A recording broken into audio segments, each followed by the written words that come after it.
Good afternoon. My name is Jaquala Leapolt. I am a participant in Healing Designs, and I am here to tell you my story. I am a young mom. I was a young mom. I had my first child at 18, my second one at 19. A lot of people kind of thought that was the wrong way to go about it. I should have got married and things like that before I had children, but I always knew from a young age I wanted to have a few kids. My children's father and we were together for a while. We talked about having children and the type of, team we would be together. And just to say all that, we worked that team that we said we were going to be. We had my first child, Janaya, my daughter, which is now 14. And at that time, I was okay with doing everything you needed to do, in the middle of the night feedings and things like that. I wanted to be a mom, like I said. Every once in a while, I would ask him to take the feedings or something like that, and it would just always be such a hassle. So I knew early on it would not be, that team that we originally talked about. When my daughter was about 4 months old, I did find out I was pregnant with my son, Malik. He is 13 now. And at that time, I knew I was going to be a single mom. It was just something that kind of hit me based off of the experience I had with my daughter.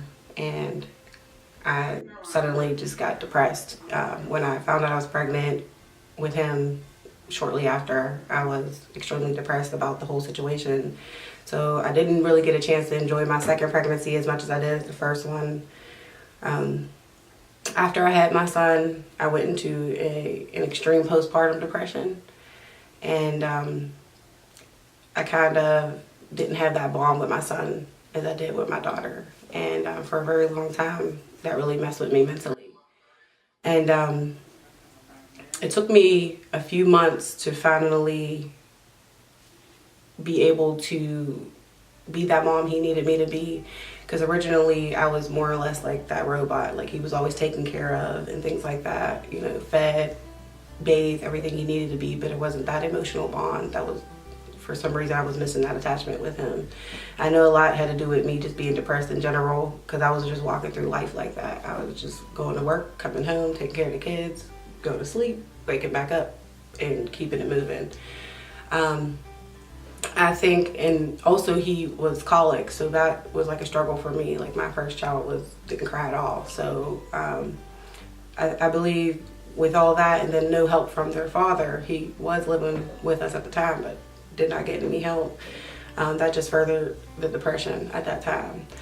I never got to the point to where I felt like I would know how I wanted to do it, but I felt like, my kids would just be better off without me. Yeah, that was really hard for me to come to terms with. I was like, my kids will be just better off with my mom. I'm not doing everything I need to be doing. I'm not this mother that I've always pictured myself to be. And honestly, I can't even tell you what happened. And one day it was just, I like snapped out of it. And I know it had nothing to do with me. It was all God. There was no way I could have come out of where I was at and just kept it moving the way I did. And from that point, we've had this incredible bond, me and my son, and my daughter as well also. But we've just grown stronger over the years.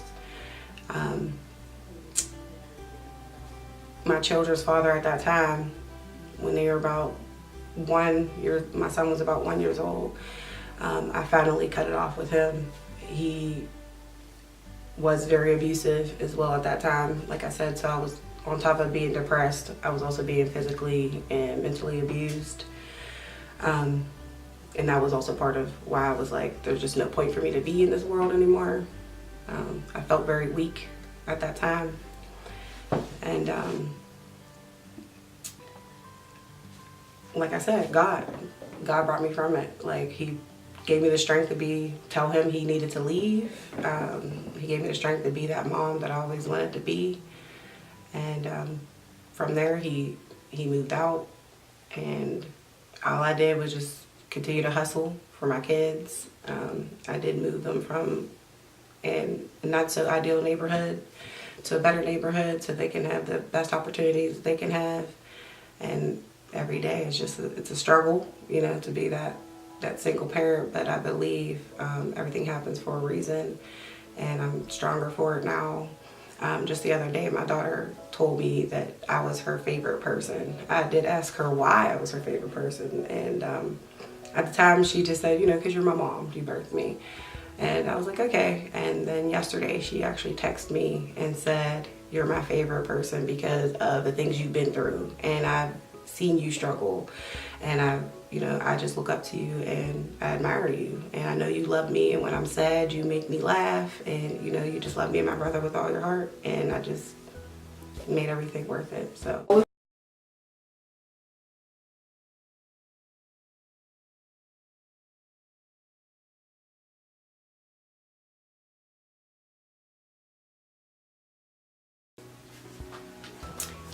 what advice? I would just say stay strong. Everything, like I said, happens for a reason, and you will go through some trials. But just find those people that are going to be there for you. Like for me, I had my mom. I talked to her about everything. I still do. Sometimes she tells me I tell her too much information. But just have someone to lean on, or, you know, look out for counselors and things like that. That's something that I wish I would have done when I was really depressed. Because when I was deep in the depression, I actually didn't even talk to my mom about it. I think there's such a negative thing on, you know, if you need that mental help, then you shouldn't go reach out for it. But honestly, I wish that would have something I would have did, because I would have gotten out of, I believe, my depression a lot faster, and I wouldn't have had to go through a lot of the hardships that I did and feel as horrible as I did for as long as I did. So just being able to have that confidence to reach out and just stay strong. You mentioned that a support system is imperative to one's growth in coming out of any particular situation. So while you were going through your depression stages, you also mentioned that you pulled away from your family. How did you deal with that in order to bounce back, to incorporate your support system back into your life?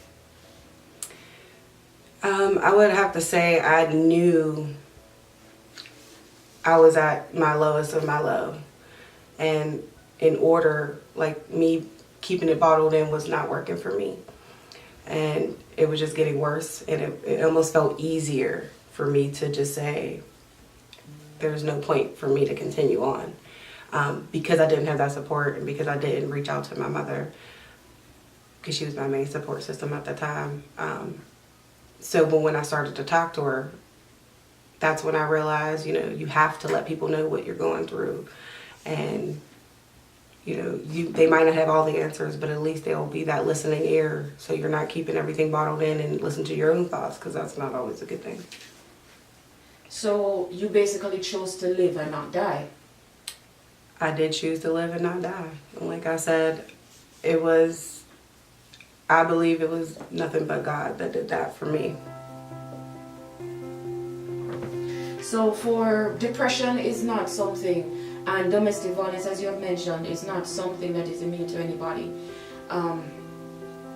The color of your skin, your ethnicity, your financial status, none of that is a blackboard to say that you have an exception. So for women who have encountered domestic violence, what would you say to them as it concerns becoming or overcoming the situation, so that they can become a better person, a stronger individual? I just want to say, first, you are so beautiful and you are so strong, and nobody's immune to that depression and that, you know, domestic violence. I used to say, how could somebody be depressed when they had a baby? I used to always say that, and I never got it. And that goes back to me saying, I feel like everything happens for a reason, because I was supposed to experience that so that I can see this is why they act the way they act, or, you know, this is how they can be depressed after having a baby and things like that. I just never seen it possible. So I felt like, because I did question that so much, I may have been just part of my journey. I needed to see how the whole experience pans itself out. I was just grateful, like I said, to have that support and be able to just say, hey, I love myself and I love my kids, and we're just going to keep it moving no matter what. So how many years did this go on for? I would say the depression, well, and the domestic violence, probably at least about 3 years. So what is your mental state of mind now? It may sound silly, but I'm actually grateful that I've experienced those things, because it makes me cherish things a lot more. Now I feel like I'm extremely independent. I'm not worried about what the next person has to say. If they do say something, it can bounce off a lot easier. I'm appreciative of just my journey as a whole. So I would just say now I'm not going to say ready for anything, but I can walk through things with a little more resilience than I think before. So for the woman that is watching you, hearing your story, hearing where you have come from, you're coming from, listening to the fact that you chose to live and not die, listening to the fact that you had your kids and you wanted to do right by your kids with or without a father, give me 3 things that you would say to this woman, 3 words that you'll say to this woman that can help her get through what she is going through or is about to go through. I would say it's not going to be easy.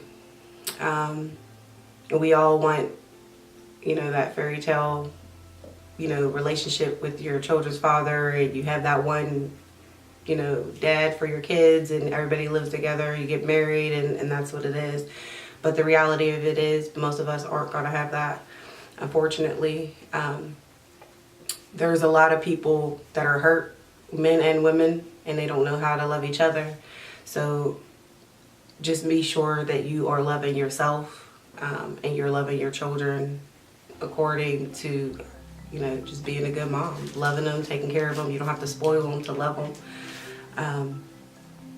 Just don't be naive and think it's going to be as easy as everybody else says it is on the TV and movies. I would definitely say just try to provide your kids with that life that's, even just a step ahead of where you were at. That's just all I'm doing with my life. I've had a decent life. My mom did the best that she can, and I'm doing the best that I can, and just trying to take it a step further if I can, and just trying to basically put values in my children that I would want them to just be good people, care about people, and love the people around them, and be that support system for the other people as well as receive that from people. So just be good to people, and God will see that, and you'll get that in return. So thank you so much, Jaquala, for sharing your story. I know it might not have been easy for you to get it all out there, but I can assure you that there is one woman that your story is going to reach, to elevate, to motivate, to empower, because you decided to put yourself aside to save the life of another. So thank you so much for stepping in on Healing Designs. Looking forward to the rest of the process, and have a great day. thank you.